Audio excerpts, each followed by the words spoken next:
Hello, welcome to another video. So we went to Sandown Toy Fair this Saturday. If anybody's ever been to Sandown, it is a pretty big fair. Personally, I think it's the second best one in the country, the best being NEC. Sandown is, being in London, can be quite tricky from people who aren't not in the London area to get to, but it's generally quite good. It's in a race course, Sandown race course. It's pretty big. It's very long as opposed to NEC, which is kind of like NEC is your typical like stadium filled up. But the Sandown, yeah, Sandown it's like a long venue. So there's lots and lots and lots of stalls all lined up. Sad thing about Sandown is you can't have a backup table. So when you put your stuff out for sale, you can only have one table. You can have multiple tables, but they got to be in a line. So your tables are quite thin. But yeah, anyway, get on to what we found. So I found a load of stuff going there. My dad found some stuff as well, which I'll put some photographs at the end. But one of the first things we found a stall. And this was actually about 3 hours into actually looking around. We found a stall where this chap was basically, him and his wife were just piling up boxes and boxes and boxes of stuff, just throwing it all on the table. And we literally went and had like a field day and pretty much bought everything on the table. The reason why was because it looked like it was like an attic clear out, and strangely enough, last year we had the same situation happen at Sandown, where somebody was clearing out their attic, and we found pretty much the same sort of stock. So what we found was the things you see in front of you. So the first thing I'm going to show off is this little keyring. So it's the Spania 1982. It's the football FIFA World Cup 1982 keyring. Not worth much. It came as part of a deal basically. I think pretty much got this for free. I don't know if it's supposed to be yellow colour. I think it's supposed to be white, but it's yellowed over the years because of the age. That's quite cool if you're into like your sporting memorabilia. The best thing about sports memorabilia is World Cup memorabilia is going up and up and up in price, because before say 1966 World Cup, there isn't actually that much sports memorabilia on the market.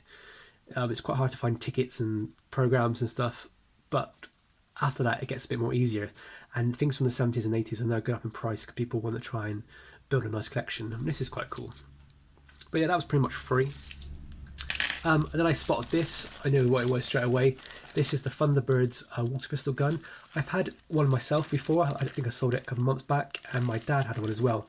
They're quite easy to come by, and you always find them still sealed, which I do not understand why. Why are they still sealed? But they are, yeah. So this is a quite cool gun. It basically just looks like the ray gun from the TV series itself. Comes in this bag. The bag's kind of like ripped and torn, unfortunately.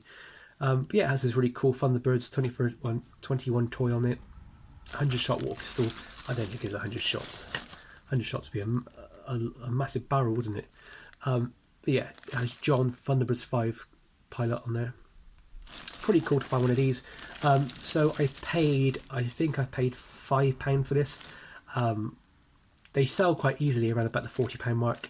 I'm asking a bit more because recently a few have sold for quite high prices. But I'm open to offers if anybody wants to pay, if anybody wants to pay £40 for this, they can. But that was pretty cool. Lovely, it's a lovely, lovely toy. And finding 60s items still sealed is pretty cool. Next up we have this. When I saw this, I was like, I can't believe that. I grabbed it. I was like, lunchboxes, how many do you have? And he pulled out 2. And this is the first one. It's Dukes of Hazzard. And this is what really annoyed me. It unfortunately doesn't have the thermos. The thermos was on the table and I didn't spot it. And some other guy spotted it next to me and bought it. And it's just annoying me because I was like, oh, why didn't they put it together? You can clearly tell that this couple, they didn't really know what they had. They obviously knew it was worth a bit of money. And it's worth something. But I bought this for £10. Finding any lunchbox made by Aladdin for £10 is just, it's rare. If you see them for £10, buy them, but be careful. There's a lot of modern reproductions and modern versions, but you want anything made by Aladdin. I love the graphics on here. I absolutely love it. It's the general lead on the jump. I mean, these things are really cool. I'm not really sure when this was manufactured. It might have a date on it at the bottom. 1983. So this is one of the more later era ones. The last one ever they made was Rambo 2, I think. And that came out like 86. And then after that, they did not make him in metal anymore. I think the reason was because kids would use the handle and use these as a weapon. It's got a bit of damage, unfortunately, which is sad, but damage is pretty much in the easy to restore areas if you're going to go down that route. So the actual picture itself is pretty good. But that one was £10. So I could not believe that. And we have this one here, which is Land of the Giants. Now, I absolutely love these sort of lunchboxes, and anything 60s or early 70s I just have to have. And this came out in 1968. It's also made by Aladdin, which is not on the thing, unfortunately. Looks like it's made. So it says Kent Productions there. Nashville, Aladdin. There you go. Unfortunately, it's more scratched up than the other one, which is sad. It's got like where some tape or something was glued on, and it's kind of affected the actual paintwork. I tried cleaning it, but it doesn't look like it's going to come off, unfortunately, which is sad. The best bit is the back bit. A picture of the giant cat. But these things are quite cool. Metal lunchboxes are very rare to find in the UK. I've been really lucky. I've had the Dr. Dolittle one. I've had a Hot Wheels one. My dad's had the James Bond one and the Space 1999 one. They're quite hard to find. You don't really see them that much. I don't think they were very collectible like they were in the States, where people, in the States every kid had one, and you can get collectors that have every single TV show ever possible. There was a metal lunchbox. But yeah, when you're buying these things, one, look for the dates. They need to have period dates, 68 on there on the side there. A lot of these lunchboxes have been manufactured in the last 20 years. You can get ones that have like Beatles on it, for example. There are period Beatles buns, but the modern Beatles ones aren't worth anything. They're usually worth about £5 to £10. You can get modern Batman ones, that sort of thing. But yeah, if you do find these, if they're under £20 and the condition's quite good, buy them, because they're going to be worth money. This one I'm going to ask about £65 for. I really want to keep it, just like the Dukes of Hazzard. I've got a bit of a thing for these lunchboxes. I'd love to collect them, but unfortunately, money, business comes before love, unfortunately, which is really sad. But yeah, hopefully I might keep it, but who knows. And then I got... So this is the Space 1999 Thermos. Unfortunately, it did not have the lunchbox, which is sad, because that lunchbox and the Thermos can go for a hell of a lot of money. In really good condition, maybe £150. The worst bit is the yellowing on this wing. Apart from that, it's pretty mint. The artwork's really good. Usually these stickers are missing. This is something else I want to keep as well. I always want to keep everything, unfortunately, but I can't. So this is currently up for sale. I'm asking £30, but I can probably go a little bit lower. But it's just like £4, I think, which is awesome. And then when walking around, I came across this, and it was on a table. And this table was unmanned for about 2 hours, and the guy seller, he just wasn't at his store, and it was kind of like annoying, because there was things on it that my dad wanted to buy and things I wanted to buy. Now I wanted to buy this. Now this is not vintage as such. It's the 18 radio controlled van. Now it's pretty big. It's made by Hitari. It's got loads of functions on it. Fully functional radio control with turbo boost, custom paint. I don't even know how it's custom paint, but yeah, bull bars, spotlights, custom wheels. It's awesome. This is £20 it cost me. I originally thought I wasn't gonna get that much money out of it, thinking I'll maybe put it out for £30, but actually you can get about £50 for this. So if I can make a bit of money back, double my money and get some more, that's good. So on the same store, my dad bought a Mr. T, the big 12-inch version of him in box. I think he paid £45 for it. Usually we won't pay that much for it, because they usually sell for about 50-60 quid, but this one was like still sealed in its box, not sealed, but still tied to its box, like it's in a sleeve. So yeah, it was lovely, and getting this is pretty cool. This, so said, it fully works, and it was tested and it's fine, so I'm going to give it a go, and I'm going to try and get about 50 quid for it. Yeah, so that's cool. Right, I'm going to stop now, and we're going to do part 2 in a second. So welcome back to part 2. So we're going to go back to the guys that had the metal lunch boxes. So one of the things they had was there's tons and tons of puzzles. And so the first one I picked up, which was The Man from U.N.C.L.E. Now, I thought these would be worth much more than they actually are. They're lovely boxes. I mean, artwork. Box is pretty poor. The puzzle was actually in a bag on the side. I did not pay £11. I think I paid £4 for this. Six's stuff is just so cool. Everything was like that kind of spy age. Everything was like a rip-off of James Bond.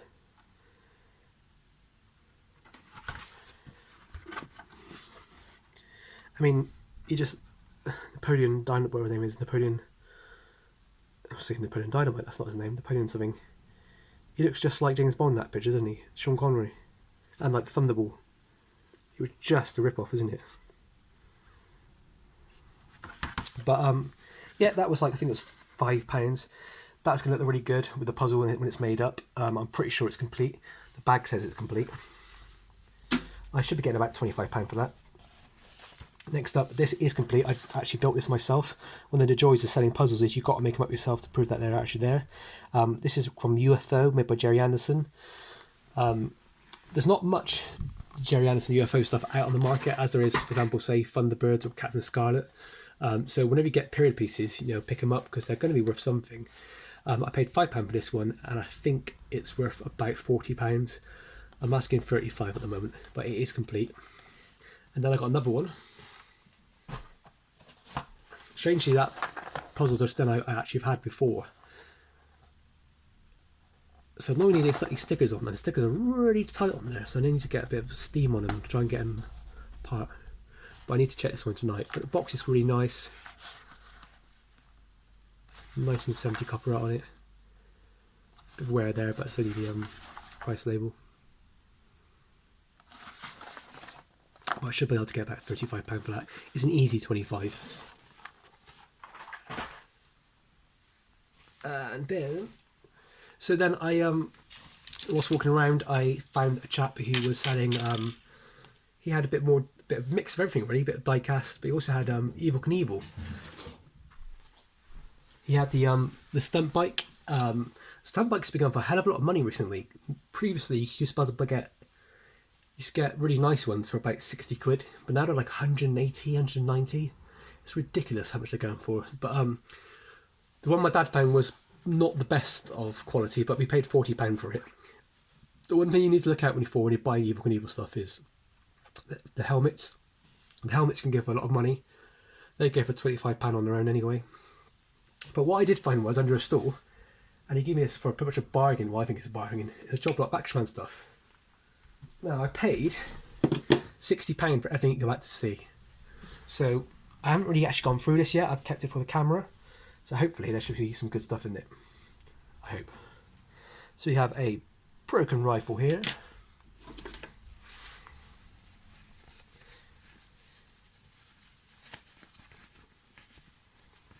We have a standard operations kit, just a bag. We have a homemade dressing gown. This is definitely not Action Man, could be Cindy, but I think it's homemade. It has A on it, so A for Action Man, I imagine. Some blue flippers. That goes for the underwater set. Oh, there you go. That's probably the underwater set trousers, I think. Trousers, shorts. That's the shorts for the underwater set. Sandbag. This is an Action Man, probably some Cindy set. Some weird yellowy, banana yellow trousers. This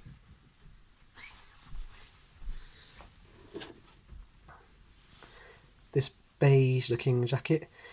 This, I think, made in Hong Kong, I think this is $6 Million Man, I think it's Mascotron. It's not on the worst quality, it's actually quite alright, just needs a bit of a clean. So all these things, they just go in my pot on the store for sale. Then we have the turbocopter for Action Man. Came out in the mid-70s. Usually these things are snapped, but it appears to be complete. I can't see any brakes on him. Yeah, unfortunately, he doesn't seem to twist anymore. No, he does.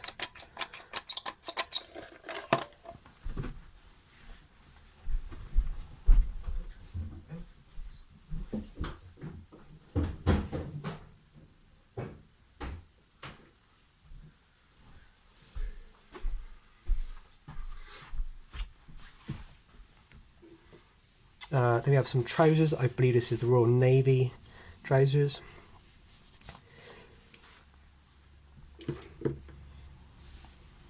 Some basic green trousers, probably from the British Tommy. A football boot. Ah, cool. That's actually quite nice. This is the Everton Football Club jacket. If anybody didn't know, Action Man actually did a sports range where they released football players back in the early 70s. That is actually quite alright. It's got a bit of a tear there, which is annoying. But usually this is all ripped up. That's cool. We've got the German staff officer hat, or it might be the Colditz officer. That's always good to find. People are always after this hat. This is the most popular thing I find all the time. It's the leather jacket. These came on small cards, so people picked this up for pocket money back in the day. The black jersey. A oar for the SES set, I think. Some weird knockoff, maybe Big Jim, or no, probably Action Man again. Or I think it's either pajamas or a judo set. The actual Action Man judo set's quite expensive to find. Ah, there you go. There's the top of the turbocopter. So I'll show you what it's like if nobody's ever seen it before. So it should go like that. The Action Man sits on it now. It's a bit like a James Bond sort of thing. It's quite inventive at the time, but the problem is it's one of the things where every kid had it, and my uncle tells me he actually thought it was going to be it's actually going to fly, and he was very disappointed when it didn't. There's the Royal Navy bit that goes around the neck. I don't know how complete that is. I think it's complete. It's like a nice thick one. So it's probably the early one. Then you got the basic soldier jumper. This is early 70s one. Another pair of green trousers. And luckily, the other football boots. Now we've got a pair. That's always good. Right, another box.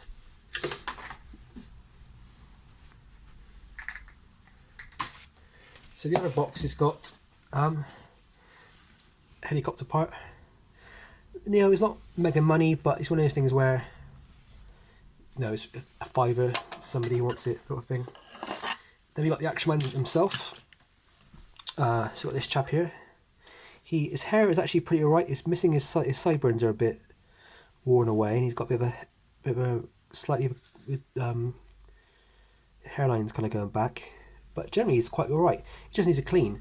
His hands are wrecked, and he's wearing the Royal Navy jacket. So actually, against the point there where we might have the whole set. And then we have the bearded figure adventurer. I might actually make this the sailor actually. He seems to be a bit alright as well. Needs a bit of a clean, bit of a beard loss underneath there. His hands need to be replaced. If anybody ever buys Action Man, the first thing you should know is the hands will need to be replaced. They are notorious for hardening like they have now, and they will literally like that.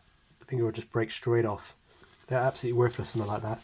Well, the figure's not, the hands are, and you've got to pay basically to replace them. Next we've got the fill pack, but unfortunately it's missing the back bit.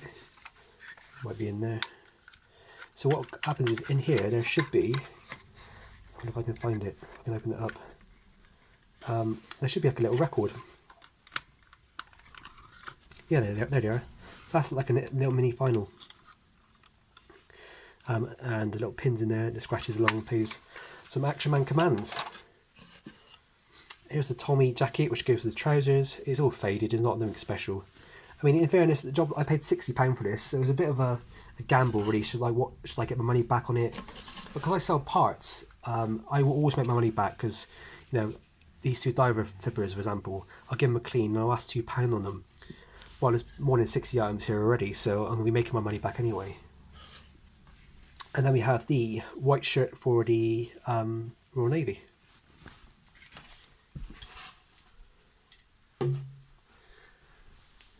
Then we have this jacket here. This is a knockoff jacket. It's kind of inspired by the G.I. Joe sort of marine look. but it's actually just a knockoff. It's not worth anything really, worth £1 at the most. We have a diver's helmet which goes with the blue flippers.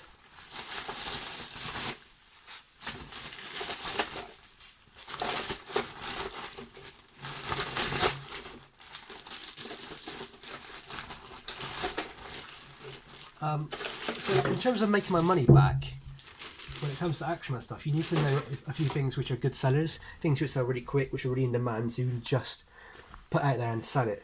One of the things I saw was this. This is the, I'm going to show you all of it. This is one of the tracks for the tank. I think it's for the Spartan. Not sorry, the Spartan. The yeah, the Spartan tank. Yes. So I'm gonna see how much these go for, but I'm pretty sure you can get about £20 each for these if you're lucky. Definitely get £10 on them. So I'm thinking £10 for that. Minimum of £20 each for the figures, and then you know that's £10. So that's 60 quid altogether. The rest of it's just my little bit extra bit of pocket money now. I could put it in my box and sell it at toy fairs for cheap prices. Also, what came with it was, and it looks manky as hell, is the Seawolf. This is Action Man's submarine. It is really, really dirty. It's like it's been at the bottom of the pond. It's got nothing in there that I can see. It's missing pieces. It should have a bit at the front which kind of like captures things. I think it's missing something at the back of tail, I think. But it's one of those things where once you give it a bit of a clean, you can probably get £10 for it all day long, easily. So yeah, just a bit of fun really. Wasn't expecting to like, you know, find gold in there at all, but I didn't really at all. I was hoping to find maybe some Africa core stuff or some judo pieces, but you know, it can't always be lucky. And then the last thing I bought was, I went to a store and the guy had loads of Action Man stuff. There's a few Action Man dealers that go there. Ian and his wife from Eagle Eye's Action Station, they're always there, and they have like top good stuff always. But there was another chap with his wife, and he had a load of loose pieces and a load of loose figures, but then he also had a load of carded, small cards. And the small cards, usually, generally speaking, I don't really pick them up because they're usually overpriced for what they are. But this one I paid £15 for, and it's the Quartermaster Stores Combat Division. So this is from the 80s. You can tell by the chevrons at the top. That's like the design they did in the 80s for the Eagle Eyes period, or the end of the Eagle Eyes period. And so £15. You know, generally speaking, I pick these up for £10, £15 anyway. But why this was a bit of a bargain was because one, this sort of area is now becoming really collectible. But also that helmet. That helmet is the combat, the Royal Marine, the one with the bazooka basically, Carl Gustav bazooka. I seen that helmet on its own go for £20-25 loose. So to have it carded is pretty cool. That's mint condition, brand new. So I mean, I'm not one to open up these things, so I'm going to keep this in my collection actually. But if anybody wants to make me an offer on it, they're more than welcome to. But yeah, this one of things I'm definitely going to keep in my collection. I can't believe it was 25p back in the day in the Zodiac toys. Well, actually no, it reduced to 49p, reduced to 25p. I wish I could be buying these up for 25p. But the chap had a load of really good ones, loads of good cards, and I should have bought more, but money was a bit tight. So yes, that's it. I'm going to put a few pictures now of what my dad bought on the end of this, so you can have a look. My dad spent quite a lot of money buying up some really nice stock. We went a bit crazy really. But we needed new stock because NEC shows, last two shows, one in January, one in February, not January, so one in December, one in February. They've really knocked us because they were so good that we lost a lot of our good stock. I say lost, we sold at a good price, and people were just buying like crazy. And now we're at a point where we're limited for our stock, so we need to try and find some stock as quick as we can. But anyway, thank you much for watching. I do appreciate it. Sorry I haven't really been uploading videos recently. I've been a bit life's been getting in the way, shall I say. Hopefully back on track now. So yeah, thank you very much, and I'll see you again.